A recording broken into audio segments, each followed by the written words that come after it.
In 1944, German POWs expected cruelty in a Texas camp. Instead, the smell of bacon and a cowboy's kindness shattered their beliefs. This is the story of war, mercy, and a breakfast that changed everything. Watch till the end. Texas, December 1944. The morning sun rose lazily over the endless plains, casting a golden glow across the frost-kissed grass. Its light crept through the cracks of a weathered wooden mess hall, encircled by coils of barbed wire that gleamed faintly in the dawn.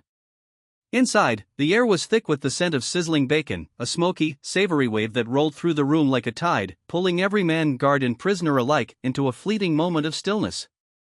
For a heartbeat, the clatter of boots and the murmur of voices paused. German prisoners, their faces etched with the exhaustion of war, shuffled into a ragged line. Their Wehrmacht jackets hung loose on gaunt frames, boots scuffed from long marches across Europe's battlefields, eyes hollow with the weight of defeat and disbelief. They had braced for punishment, for starvation, for the cruelty they'd been told to expect from their American captors. But nothing had prepared them for this: the sound of laughter, bright and unguarded, spilling from an American cook in a sweat-stained cowboy hat, humming a twangy country tune as he flipped eggs on a blackened iron griddle. Karl Weiss, a 23-year-old panzer mechanic from Dresden, stood frozen at the serving counter, his breath catching in his throat. The cook, a wiry Texan with a grin as wide as the horizon, slid a plate toward him. "Morning, partner," he drawled, his voice warm with a southern lilt.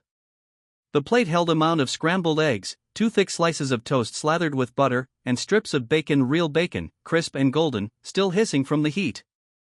The smell struck Karl like a memory from a life he'd almost forgotten, a life before the war, before the hunger, before the Reich's promises turned to ash. He stared at the food, suspicion flickering in his mind. Was this a trick? A cruel jest to mock their defeat? Behind him, the line of prisoners inched forward, their boots scraping against the worn wooden floor. "Go on, son," the cook said, his eyes crinkling with kindness. "Ain't no poison in it. Eat up." Karl's hands trembled as he took the plate and found a seat at a long, scarred table.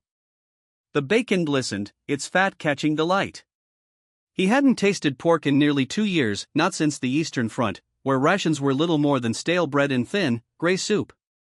He lifted a strip, hesitated, then bit down. The crunch, the salt, the warmth flooded his senses, and something inside him shattered. Tears welled in his eyes, unbidden, and he bowed his head, hoping no one would notice. Across the table, a prisoner muttered, "It's propaganda. They're toying with us." But Karl knew better. This was no trick. It was real, too real. The taste lingered, a reminder of a world he'd thought lost forever. The warmth of the food, the cook's easy smile, the casual kindness, it was all too much. Karl glanced up and caught the cook winking at him before turning back to the griddle, still humming. For months, Nazi propaganda had painted America as a land of savagery, its people greedy merchants and brutal soldiers who'd crush their enemies without mercy. But here, in a dusty Texas mess hall, Karl saw something else. America didn't fight with just guns and tanks. It fought with abundance, with decency, with a quiet power that made a man question everything he'd been taught. Outside, a ranch flag snapped in the morning breeze, its colors vivid against the pale sky. Beyond the barbed wire, a horse neighed, its call mingling with the crackle of bacon grease and the soft murmur of men eating in silence. In that moment, Karl Weiss felt the first cracks in his faith in the Reich, a faith that had once seemed unshakable. Before his capture, Karl had believed every word of the propaganda plastered across Dresden's factories and barracks. Posters depicted Americans as grotesque caricatures, fat, soulless capitalists who enslaved prisoners and burned Europe for profit. Nazi officers had sneered about U.S. soldiers, calling them cowards who hid behind machines, too weak for true combat. On the Eastern Front, Karl had seen hunger reduce men to shadows, their bodies wasting under the weight of war. Wehrmacht rations were meager black bread, watery broth, a scrap of sausage if luck was on their side. When his unit was surrounded in France, cut off and exhausted, Karl had prepared for the worst. Capture by the Americans, he'd been told, meant starvation, cruelty, maybe worse. He imagined a fate befitting the Reich's enemies: cold cells, empty stomachs, and relentless humiliation. But nothing in his training, nothing in the Reich's endless speeches, had prepared him for Texas. the journey to this moment had been a blur of disbelief. When their ship docked in New York Harbor, the German prisoners had stood in silence, peering through the rails at the Statue of Liberty, its torch glinting in the distance. They'd expected ruins, devastation, a nation as broken as their own. Instead, they found a skyline of steel and glass, untouched by war's scars. American nurses, their smiles impossibly kind, handed out blankets and water at the processing stations. Guards spoke politely, even saying please as they directed the prisoners through the crowds. It was disorienting, like stepping into a world that didn't match the one they'd been taught to hate. From New York, they were loaded onto trains that rumbled across a country larger than Carl could fathom. For days, they passed through forests, plains, and mountains, through towns where children waved from porches and people smiled at the sight of the POW cars. In Germany, children cowered in bunkers, their laughter silenced by air raids. Here, they played baseball in open fields, their shouts carrying on the wind. At every stop, Carl saw abundance, markets overflowing with fruit, trains laden with grain and meat, railcars packed with machinery. He leaned toward another prisoner, his voice low. "They build faster than we can destroy." The man only nodded, his eyes wide with the same stunned realization. When the train crossed into Texas, the sheer vastness of the land hit them like a physical force. The horizon stretched endlessly, dotted with grazing cattle and windmills spinning lazily in the heat. The guards, their voices tinged with pride, joked about Texas steaks and breakfasts that could feed an army. Carl had dismissed it as American bravado until he saw the camp for himself. Camp Hearn was no dungeon. The barracks were whitewashed and clean, the yards open, the fields ready for labor. It didn't feel like a prison. The prisoners were given fresh uniforms, medical checkups, and bunks with clean sheets. Each man received a bar of soap and a towel, small things, but luxuries after years of war's deprivations. The guards smiled as they handed out plates piled high with food, their easy demeanor a stark contrast to the grim officers Carl had known in the Wehrmacht. That first night, as Carl lay on his bunk, the sound of swing music drifted through the camp's loudspeakers. The rhythm was strange, vibrant, alive in a way that felt forbidden. The Nazis had branded such music degenerate, a threat to the Reich's rigid order. Yet here, it filled the air, lifting the spirits of men who'd forgotten what joy sounded like. Carl realized he hadn't heard music since Dresden, since before the war had consumed everything. For the first time in years, he felt a flicker of peace, but it came with an unsettling thought: perhaps the Americans didn't need to break Germany with force. Perhaps they only needed to show how small the Reich's vision had been. The truth of America's power wasn't in propaganda or threats, it was in the quiet, relentless numbers that underpinned everything. Carl began to see it the way a mechanic sees a machine, each part fitting perfectly into a larger whole.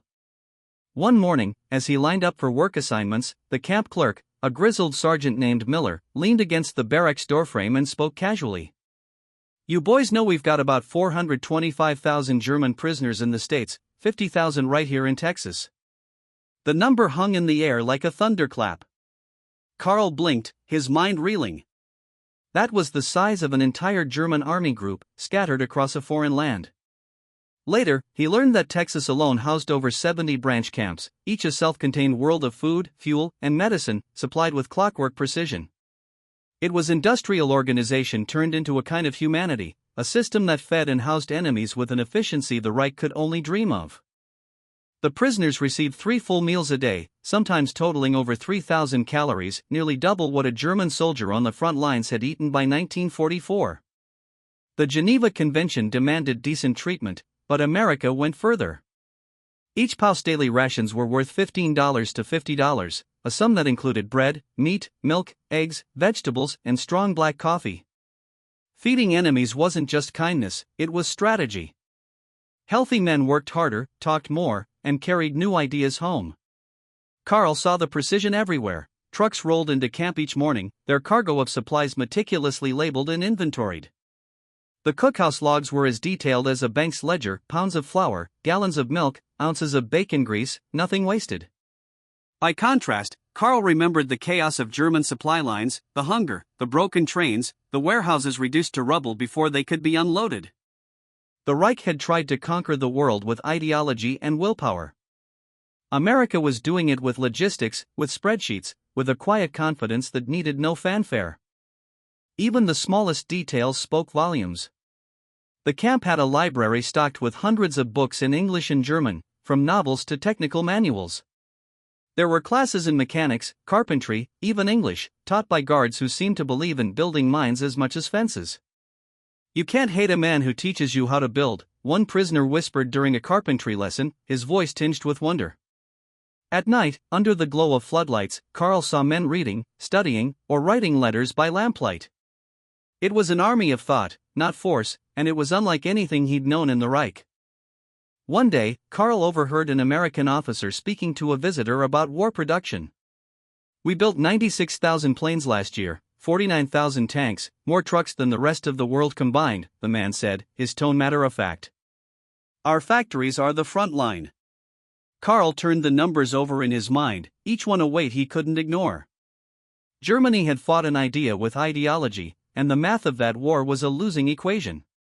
The Reich's promises of glory had crumbled against the reality of America's relentless abundance. The first time Karl saw a Texas ranch, it felt like stepping into another world. The camp's work detail had been assigned to help local ranchers during harvest and cattle season, a task that took them beyond the barbed wire. At sunrise, the prisoners were loaded onto trucks, escorted by two guards whose rifles seemed more decorative than necessary. The air was sharp with the scent of hay, leather, and morning dew, a smell Karl would carry with him forever. The ranch sprawled across the horizon, its fences stretching like threads woven into the earth, cattle moving like shadows in the distance. The rancher, a broad-shouldered man named Jack Dempsey, no relation to the boxer, he joked with a grin, greeted the prisoners with an easy warmth. "Boys, I don't care what uniform you wore. Work hard, you eat well. That's the deal." For men who'd spent months confined, the open land felt like a taste of freedom. They fixed fences, dug irrigation ditches, and rounded up cattle, their hands blistered at first but soon toughened by purpose. Out here, the lines between captor and captive blurred. During lunch breaks, Jack's wife brought out trays of sandwiches, steaming coffee, and cold Coca-Cola bottles, the glass sweating in the Texas heat. Karl had never tasted anything like it. The sweet, sharp fizz was like a jolt of life itself. He didn't know whether to laugh or cry. "You like it?" Jack chuckled, his eyes twinkling. "We call it the taste of America." The prisoners worked hard, not out of fear, but because they were treated like men. They earned 80 cents a day, paid partly in camp scrip they could spend on cigarettes, paper, or candy. In the evenings, they rode back to camp exhausted but strangely fulfilled, their spirits lighter than they'd been in years. One afternoon, a young cowboy named Tom approached Karl as they mended a fence. "Ever ride one of these?" he asked, nodding toward a chestnut mare. Karl laughed nervously. "Not unless you count tanks." Tom grinned. "Tanks don't buck." Before Karl could protest, Tom handed him the reins. The horse shifted beneath him, its muscles taut like coiled steel. Tom walked beside, steadying the bridle. "Easy now. She's got more heart than hate." That simple act, a cowboy teaching a German prisoner to ride, became a story whispered through the camp for weeks. It was absurd, beautiful, and deeply confusing. The enemy wasn't supposed to be kind. Yet here they were, working side by side, sharing meals, trading jokes under the vast Texas sky. At night, the prisoners gathered outside their barracks, staring at stars brighter than any Karl had seen in Europe's war-torn nights. They spoke of home, of wives and children, of cities reduced to rubble. And always, Karl thought of Jack's words, "Work hard, you eat well." It wasn't just food. It was dignity, a currency more valuable than any scrip. By winter, Karl no longer felt like a prisoner. He felt like a man learning, one sunrise, one meal at a time, what freedom could mean. It was late January 1945 when the smell of bacon returned, a ritual that marked the turning of the seasons and the war itself. Frost clung to the barbed wire, and the distant lowing of cattle carried on the cold air. The camp loudspeaker crackled, summoning the men to breakfast. Karl trudged across the yard, his mess tin in hand, expecting the usual eggs, oatmeal, or biscuits. But as he stepped into the mess hall, the air hit him like a wave. Bacon. Rich, smoky, alive. The cooks, Texans who took pride in their craft, had secured a delivery from a nearby meat plant. The menu was simple: fried eggs, bread, and bacon for every man, POW and guard alike. At the counter, Carl found the same cowboy cook, sleeves rolled up, grease popping around him. "Morning, Fritz," the man said with a half-grin, scooping sizzling strips onto Carl's plate. They gleamed like treasure in the morning light. Around him, the prisoners murmured in disbelief, some laughing softly, not in mockery, but in relief. They sat in rows, once proud soldiers, now just men with plates before them. When Carl bit into the bacon, the taste was a memory and a revelation: crisp, salty, perfect. It no longer felt like a taunt. It felt like forgiveness. One prisoner whispered, "Are they mocking us?" Another shook his head. "No. They just don't hate us." As the meal unfolded, the air shifted. Guards and prisoners began to talk about the weather, the work, the baseball games broadcast on the radio. A few laughed together. Carl saw a guard share photos of his family with a German sergeant, who nodded and pulled out a worn picture of his own wife. Two enemies, bound by the same quiet ache. When breakfast ended, the men lingered, reluctant to leave the warmth, the smell, the fleeting sense of peace. Later, on the ranch, Carl spoke to the cowboy who'd taught him to ride. "Back home, we were told you were beasts." The cowboy shrugged, his smile easy. "You heard wrong, friend. We just work hard and like our bacon." It was a simple answer, almost laughable, but it cut through years of indoctrination like a blade. That night, Carl wrote in his diary, "This morning, I ate bacon and saw America." They don't conquer with fear. They conquer with breakfast. It was half joking, half confession, but in the quiet of that Texas night, surrounded by kindness he couldn't comprehend, Carl had already begun to surrender, not to an army, but to a truth. By spring 1945, the Texas air warmed, and wildflowers bloomed across the fields, a riot of color against the barbed wire. The prisoners' routines continued: work, meals, reading, letters that rarely came, but the camp felt different. Conversations were hushed, tinged with caution. Rumors spread faster than the mail. One evening in April, the loudspeakers, usually alive with swing music, crackled with static. The prisoners froze mid-supper, spoons hovering, as a deep American voice filled the mess hall. "Berlin is surrounded. Allied troops have crossed the Elbe River. The Third Reich is collapsing." Silence gripped the room. Even the guards seemed rooted in place. The voice continued, calm and relentless, listing cities that had once been the heart of Germany: Dresden, Leipzig, Hamburg, now reduced to ash. Carl's stomach twisted. Dresden wasn't just a name. It was home, where his mother and sister lived, where his last letter had come from months ago. He closed his eyes, picturing firestorms, rubble, silence. The broadcast ended, and swing music returned, its cheer a cruel contrast. A guard muttered, "Guess it's nearly over." For the prisoners, it wasn't just news, it was the end of their world, delivered by the voices of their captors. Days later, more broadcasts confirmed the unthinkable: Hitler was dead, Berlin had fallen, Germany had surrendered unconditionally. The camp fell silent that night, even the guards whispering. No celebrations, just the weight of an ending no one was ready to face. Carl stepped outside into the Texas dusk, the horizon glowing red with the setting sun, not fire. Crickets hummed, a sound of peace he couldn't yet claim. The radio played President Truman's voice: "The guns are silent. The cause of freedom has prevailed." Freedom. The word stung, a question Carl couldn't answer. What was freedom when everything he'd believed was gone? The next morning, the guards gathered the prisoners. "The war is over," they said. "You're no longer enemies. You're guests until we can send you home." Some prisoners wept, others stared blankly. Carl nodded, numb.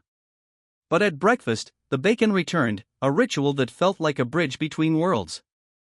Guards and prisoners ate together, no lines, no orders, just men, tired and searching for meaning. That night, Carl wrote in his notebook, "We lost the war the day we thought hatred was strength." Under the Texas sky, surrender became more than a military act. It was a moral reckoning. 2 weeks after Germany's surrender, a Red Cross truck arrived with sacks of mail, the first in months. The guards read names, handing out envelopes like lifelines. Carl received two, one from his mother, written in shaky script, and another from his old commanding officer, its stamp faded. He opened his mother's first. "My dear Carl, we are alive. Dresden is gone. The sky burned for 2 nights. Your sister and I hid in the cellar. Your father hasn't come home. But don't worry, we have food, thanks to American soldiers." Imagine that. Americans feeding Germans. Carl read it twice, his hands shaking, then folded it carefully. Around him, prisoners wept or stared at their letters in disbelief. A man from Hamburg collapsed in the yard, sobbing. The camp chaplain, an American sergeant, held a service for the dead, guards and prisoners singing together under the open sky. That evening, Carl opened the second letter. "Hold fast," his officer wrote. "The Führer promises new weapons, new victories. The Reich will rise again." Carl tore it in half. The words belonged to a dead world. The next day, he volunteered to translate letters for prisoners who couldn't read English, finding purpose in understanding, not fighting. He shared his mother's letter with Otto, a quiet Bavarian. "They were supposed to destroy us," Otto whispered. "Instead, they saved our families." Carl nodded. Maybe winning isn't about destruction. It's about feeding your enemy. Beyond the barbed wire, a small Texas town glowed faintly, alive with laughter and neon lights. For the first time, Carl felt gratitude, an ache for a world where such things were ordinary.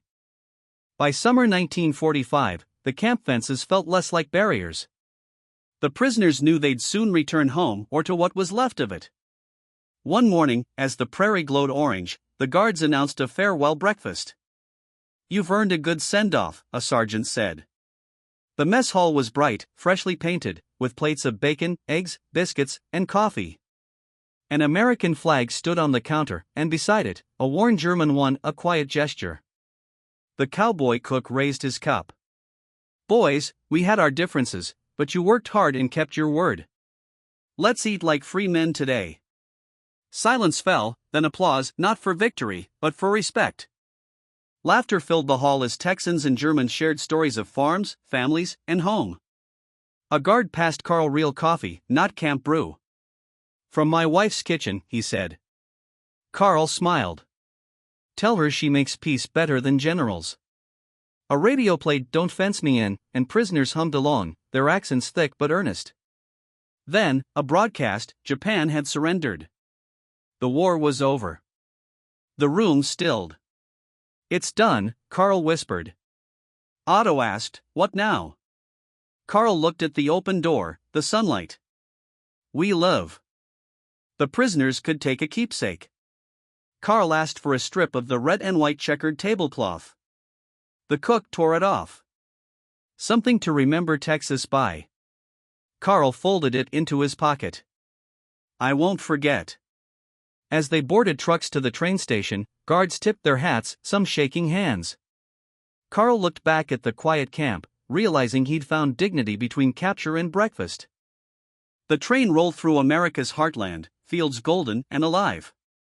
Carl sat by the window, the tablecloth heavy in his pocket. An unarmed guard offered coffee. "You'll be home soon, friend," he said. Carl smiled faintly. "If home still exists." The guard paused. "Then build a new one." That night, Carl wrote to his mother, "The war is over. I am alive. America wasn't what we were told, people, not monsters, who fed us when we'd have starved, gave us work when we felt worthless.